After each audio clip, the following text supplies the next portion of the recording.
Welcome to Rekha vlogs.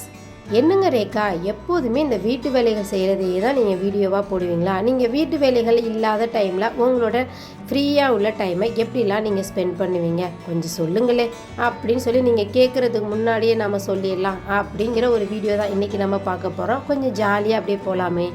இன்றைக்கி காலையில் அப்படியே வீட்டு வேலைகள் எல்லாமே முடிச்சாச்சு. நம்ம வீட்டில் இன்றைக்கி பெருசாக சமையல் எதுவும் ஒன்றும் இல்லை. நேற்று வச்ச கருணக்கிழங்கு புளிக்குழம்பு இருக்குது. கருணக்கிழங்கு குழம்புனா மறுநாள் சாப்பிட்டா ரொம்பவே டேஸ்ட்டு சூப்பராக இருக்கும். அதனால் நேற்று வைக்கும் போதே கொஞ்சம் சேர்த்து வச்சுட்டேன். எக்ஸ்ட்ரா தயிர் ஊற்றி வச்சுருக்கேன், ரசமும் கொஞ்சம் வச்சுருக்கேன். காலையில் சமைச்ச பாத்திரம் இதெல்லாம் இருந்துச்சு, அதெல்லாமே கழுவி தண்ணி வடிய வச்சுருந்தேன். இதுக்கு மேலே விட்டால் டைம் ரொம்ப ஆயிரும் அப்படின்னு சொல்லிட்டு அந்த பாத்திரங்களெல்லாம் அப்படியே ஸ்டாண்டில் எடுத்து வச்சுட்டேன். தண்ணி வடியிலனாலுமே வாஷ் பேஸுங்க நேராக தான் இருக்குது ஸ்டாண்டு, அப்படியே ஒரு சில ட்ராப்லாம் அதில் விழுந்துடும். அப்புறம் சூப்பரான ஒரு அன்பாக்சிங் தான் இது. நான் ஃப்ளிப்கார்ட்டில் ஆர்டர் போட்டிருந்தேன். என்னன்னு சொல்லி பார்த்தீங்கன்னா ஆர்டிஃபிஷியல் மணி பிளான்ட் தான். ரொம்ப நாளாகவே நம்மளோட கிச்சனில் ஏதாவது ஒரு மணி பிளான்ட் வைக்கணும் அப்படின்னு சொல்லி தான் நான் பிளான் பண்ணிகிட்டே இருந்தேன். நிறைய பேர்கிட்ட கேட்டால் ஓசியாக எதுவுமே தரமாட்டோம், மணி பிளான்ட் அப்படிங்கிறதுனால அதை ஃப்ரீயாக கொடுக்க மாட்டோம் அப்படின்னு சொல்லிட்டாங்க. சரி நம்ம கார்டனில் போய் கேட்கலாம் அப்படின்னு சொல்லி பார்த்தா 250 ருபீஸ்ன்னு சொல்கிறாங்க. 250 அப்பா இவ்வளோ ரேட்டா அப்படின்னு சொல்லிட்டு நானும் தள்ளி போட்டுக்கிட்டே போனேங்க. நம்மளோட பட்ஜெட்டுக்கு 250க்கெலாம் போய் வாங்கலாமா அப்படின்னு சொல்லிட்டு நான் ரொம்ப நாளாக வாங்கணும்னு நினச்சி வாங்கவே முடியலை. யதார்த்தமாக ஃப்ளிப்கார்ட்டில் சரி பார்க்கலாமே ஆர்டிஃபிஷியல் மணி பிளான்ட் எவ்வளோ வருது அப்படின்னு சொல்லிட்டு பார்த்தேன். 90 ருபீஸ்னு போட்டிருந்துச்சு. அதை அப்படியே ஆர்டர் போட்டுட்டேன். இப்போ நாம் எல்லாருமே செயற்கையான விஷயங்களை ரசிக்க ஆரம்பிச்சிருக்கோம். நிறைய யூடியூப் சேனலில் நான் பார்த்துருக்கேன். அவங்க அவங்களோட வீடியோ நல்லா ஆர்கனைசிங்காக வச்சுருக்கோம். நல்லா ஒரு வீடியோவுக்கு ஒரு வியூ நல்லா வரணும் அப்படிங்கிறது நிறைய இன்டோர் பிளான்ட் ஆர்டிஃபிஷியல் பிளான்ட்லாம் நிறைய வச்சு வீடியோஸில் காட்டுறாங்க. பார்க்குறதுக்கு அழகாக தான் இருக்குது. சரி நம்மளோட சேனலுக்கு இது ஒரு மைனஸாக இருக்குமா, சரி நம்மளும் கொஞ்சம் டெக்கர் பண்ணி பார்க்கலாமே அப்படின்னு சொல்லிட்டு நான் இதை ஆர்டர் போட்டிருந்தேன். செயற்கையான மனிதர்களோட பழகியோ என்னவோ செயற்கையான விஷயங்களை அப்படியே நானுமே ரசிக்க ஆரம்பிச்சிருக்கேன். எப்படி இருக்குது நம்ம ஜன்னலில் டெக்கரேஷன் அப்படின்னு இருக்குன்னு சொல்லி மறக்காமல் கமெண்ட்ஸில் சொல்லுங்கள். நம்ம வீட்டில் சும்மா இருக்கும்போது என்ன பெண்கள்னால் இங்கே உள்ளதா இங்கே எடுத்து வைக்கிறது, நம்ம வீட்டுக்கு என்னெல்லாம் அழகுபடுத்தி பார்க்கலாம் அப்படின்னு சொல்லி யோசிக்கிறதானே. இந்த இடத்துல ரொம்ப நாளாக நான் ஒரு கேலண்டர் போடணும்னு நினச்சிட்டே இருந்தேன். எக்ஸ்ட்ரா இடையில பேங்க்குக்கு போயிருந்தேன், அங்கே ஒரு கேலண்டர் கிடச்சிது, அதையும் அப்படியே போட்டு வச்சுட்டேன். அப்புறம் கொஞ்சம் ஃப்ரீ டைம் இருந்துச்சு. நம்ம நம்மளோட முகத்தை ஏதாவது பராமரிக்கலாமே அப்படின்னு சொல்லி யோசித்தேன். எப்போதுமே பெருசாக பராமரிப்பதும் இருக்காது. வாரத்தில் ஒரு 2 நாள் ஒரு நாள் இந்த கடலை மாவு போட்டு குளிப்பேன். அப்படி இல்லையா இந்த மாதிரி ஃப்ரீ டைம் கிடைக்கிறப்போ அந்த கடலை மாவு, கொஞ்சம் அரிசி மாவு, அது கூட கொஞ்சம் கோபுர மஞ்சத்தூள், அது இல்லாமல் தயிர் ஒரு 2 ஸ்பூன் சேர்த்து அப்படியே நம்ம ஃபேஸில் ஸ்க்ரப் பண்ணி கொஞ்சம் நேரம் வச்சுருப்பான். கொஞ்சம் நல்லா இருக்குமே, அந்த பிளாக் ஹெட்ஸு ஒயிட் ஹெட்ஸ்லாம் ரிமூவ் ஆகும் அப்படின்னு சொல்லிட்டு அதெல்லாமே தேய்ச்சி ஒரு 5 மினிட்ஸ் வெயிட் பண்ணி அப்படியே போய் தண்ணியில் நல்லா கழுவிட்டேன்.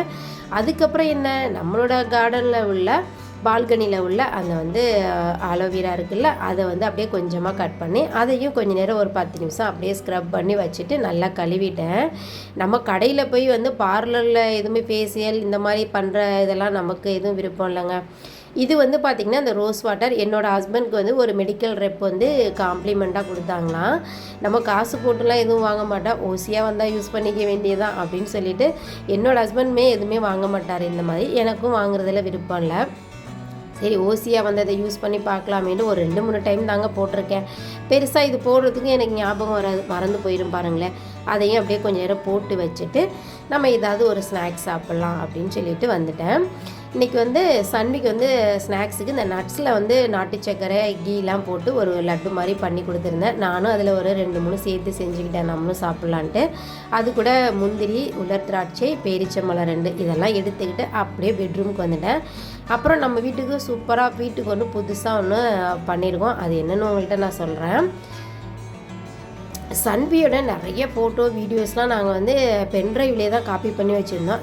கிட்டத்தட்ட ஒரு 4-5 பென்ட்ரைவ் வந்துருச்சுன்னு பாருங்களேன். பிறந்ததுலேருந்து வீடியோஸ், ஒவ்வொரு மந்த்து ஃபோட்டோ வீடியோஸ் அப்படின்னு சொல்லி நிறைய பென்ட்ரைவே ஃபில்லுன்னே வந்துடுச்சு. வீட்டில் உள்ள லேப்டாப்புமே பேட்ரி போயிடுச்சு. என்னோடய ஹஸ்பண்டுக்கு வீட்டில் ரொம்ப நாளாக ஒரு சிஸ்டம் போட்டணும், அதில் நிறைய இந்த வீடியோஸ் இதெல்லாம் சேவ் பண்ணி வச்சுக்கலாம் அப்படின்னு சொல்லிட்டு இது செகண்ட்ஸில் தான் நாங்கள் வாங்கினோம். ரொம்ப செலவாகலை, கம்மியான செலவு தான். சரி அது வந்து நம்மளும் ஒரு லேர்னிங்காக இருக்கட்டும் அப்படின்னு சொல்லிட்டு நானும் இப்போ வந்து இந்த எடிட்டிங், வீடியோ எடிட் பண்ணுறது, ஒரு சில சிஸ்டமில் வேலைகள் இதெல்லாம் கற்றுக்கலாம் அப்படின்னு சொல்லி முடிவு பண்ணியிருக்கேன். எனக்கு வந்து பெருசாக சிஸ்டமில் வேலை செய்ய தெரியாது. ஹாஸ்பிட்டல் வேலை பார்க்குறப்ப அந்த சம்மரி இதெல்லாம் டைப் பண்ணிடுவேன். மற்றபடி இன்டீரியராக பெருசாக எதுவும் தெரியாது. இனிமேல் கற்றுக்கலாம் அப்படின்னு சொல்லிட்டு ஒரு அந்த முயற்சியிலே தான் இருக்கேன். என்னோடய ஹஸ்பண்ட் தான் எனக்கு சொல்லி தர்றாரு. அப்படியே வந்து அதையும் பார்த்துட்டு சன்வியோட ஃபோட்டோஸ்லாம் பார்த்துட்டு சிஸ்டமில் அதுக்கப்புறம் இந்த நெயில் பாலிஷ் போடலாம் அப்படின்னு சொல்லிட்டு வந்தாச்சு. நெயில் பாலிஷ் ரெகுலராக போடுறதில்ல. ஏதாவது எங்கேயாவது ஃபங்க்ஷன் ஏதாவது போகிறோமா, அப்புறம் ஏதாவது பொங்கல், தீபாவளி இந்த மாதிரி வருதா அப்போ போடுறது தான். மற்றபடி நமக்கு போடுறதுக்கு டைமே இல்லாத மாதிரி இருக்கும். எல்லா பெண்களுமே இப்படி தான் வீட்டு வேலையை பார்த்துட்டு நம்மளை வந்து நம்ம கவனிச்சிக்கிறதே இல்லை. சின்ன சின்ன விஷயங்கள் நமக்கு வந்து ஒரு செல்ஃப் கேர் பண்ணுறது, நம்மளை வந்து ஒரு அழகாக வச்சுக்கிறது நமக்கு கொஞ்சம் கான்ஃபிடெண்ட்டாக கொடுக்குற மாதிரி தான் இருந்துச்சு. நான் வந்து அப்படியே நெயில் பாலிஷ் போடலாம் அப்படின்னு சொல்லிட்டு எடுத்துகிட்டு வந்திருந்தேன். இந்த கலர் நெயில் பாலிஷ் தான். சன்வி வந்து இந்த கலர் தான் வேணும்னு சொன்னாங்க. சரி அவங்களுக்கு பிடிச்ச மாதிரியே வாங்குவோன்னு சொல்லிட்டு இது வாங்கியிருந்தோம். இது வந்து பொங்கலுக்கு வாங்கியிருந்தது. அப்படியே ஃப்ரிட்ஜில் இருந்துச்சு. அப்படியே கைக்கும் போட்டு முடிச்சுட்டு அப்படியே காலுக்கும் நெயிலாம் கட் பண்ணி அப்படியே போட்டாச்சு. போட்டு முடிச்சுட்டு பார்த்திங்கன்னா கண்டென்ட்லாம் கொஞ்சம் ஃப்ரீ டைமில் யோசித்து எழுதி வைக்கலாம் அப்படின்னு சொல்லிட்டு அந்த வந்து என்னோடய டைரியை வந்து நான் எடுத்து எழுத ஆரம்பிச்சிட்டேன். நான் வந்து டெய்லியுமே இந்த டூடில் லிஸ்ட் எழுதுகிறேன், இந்த டைரி எழுதுகிறேன் அப்படின்னு சொல்கிறேன்ல, அது உண்மையாலுமே ரொம்பவே சூப்பராக எஃபெக்டிவாக இருக்குங்க. இன்றைக்கி நம்ம என்ன பண்ண போகிறோம், நெக்ஸ்ட் டே நம்ம என்ன பண்ண போகிறோம் அப்படின்னு சொல்லி பண்ணுறது எனக்கு மைண்ட் ரொம்பவே ஃப்ரீயாக சூப்பராக இருக்குது பாருங்கள். அப்படியே ஒரு சில கண்டென்ட்லாம் யோசித்து எழுதி வச்சுட்டு அப்புறம் இந்த பால் கணக்கெல்லாமே டெய்லி வாங்குவோம்ல, அந்த கார்டுமே வந்து டெய்லியுமே குறித்து வச்சுருவேன். அந்த வேலைகளெல்லாம் முடித்து அப்படியே டைரியுமே எடுத்து நம்மளோட ரெகுலரான டைமில் வச்சுட்டு அப்படியே கொஞ்சம் பால்கனிக்கு வந்தாச்சு. பால்கனியில் வந்து கொஞ்சம் அப்படியே நமக்கு வெயிலில் போகிறோன்னா மாடிக்கு தான் போகணும். சரி கொஞ்சம் நேரம் அங்கே அப்படியே ரிலாக்ஸ் பண்ணலான்னு சொல்லிவிட்டு நான் அந்த எப்போதுமே அங்கே ஒரு சேர் ஒன்று போட்டிருப்பேன், அதில் கொஞ்சம் நேரம் உட்காந்துருந்தேன். அப்புறம் வந்து பார்த்திங்கன்னா இந்த ஃபோன் பேசலாம் அப்படின்னு சொல்லிட்டு எல்லாருக்கும் ஃபோன் பண்ணலான்னு சொல்லிட்டு மொபைலை எடுத்துட்டேன். நம்ம வந்து ஒவ்வொரு நாளுமே வந்து எல்லா உறவுகளோடும் பேசணும்னு இல்லை, ஆனால் வந்து உறவுகளுக்கு முக்கியத்துவம் கொடுக்கணும் அப்படின்னு சொல்லி நான் ரொம்பவே விரும்புவேன். என்னோடய அம்மா, அப்பா, அப்புறம் வந்து அக்கா, அண்ணன், என்னோடய மாமியார் அப்படின்னு சொல்லிட்டு வாரத்தில் எப்படி ஒரு 2-3 நாளாவது எல்லாரோடவுமே கண்டிப்பாக நான் பேசிடுவேன். அம்மா அப்பா கூட டெய்லியுமே பேசிடுவேன். மற்றபடி நாத்தனார், மாமியார் இவங்கள்ட்டெல்லாம் வாரத்தில் ஒரு 3 நாளாவது கண்டிப்பாக அவங்க வந்து ஃபோன் பண்ணலைனாலுமே என்னோடய ஃப்ரீ டைமில் இந்த மாதிரி வந்து நான் வந்து ஃபோன் பண்ணிடுவேன். கண்டிப்பாக வந்து உறவுகளையும் நம்ம வந்து தக்க வச்சுக்கணும் அப்படின்னு சொல்லி அதில் வந்து நான் ரொம்பவே ஆர்வமாக இருப்பேன். இன்றைக்கி வந்து நம்மக்கிட்ட ஃபஸ்ட்டு வந்து நம்ம யார்கிட்ட பேசணும் அப்படின்னு சொல்லி பார்த்தீங்கன்னா என்னோடய மாமியாருக்கு தான் கால் பண்ணி பேசினேன். எப்படிலாம் இருக்கீங்க, என்ன சமைச்சிங்க, என்ன சாப்பிட்டீங்க அப்படின்னு சொல்லிட்டு அவங்களோட அப்படியே பேசிவிட்டு அதுக்கப்புறம் வந்து அம்மா அப்பா கூட பேசினேன். அப்புறம் ஈவினிங் டைமில் தான் என்னோடய அக்கா வந்து ஃப்ரீயாக இருப்பாங்க, அவங்களோடவும் பேசுவேன். என்னோட டே இந்த மாதிரி தான் போணுச்சு. வீடியோ பிடிச்சிருந்தா லைக் பண்ணுங்கள். தேங்க்யூ ஃபார் வாட்சிங்.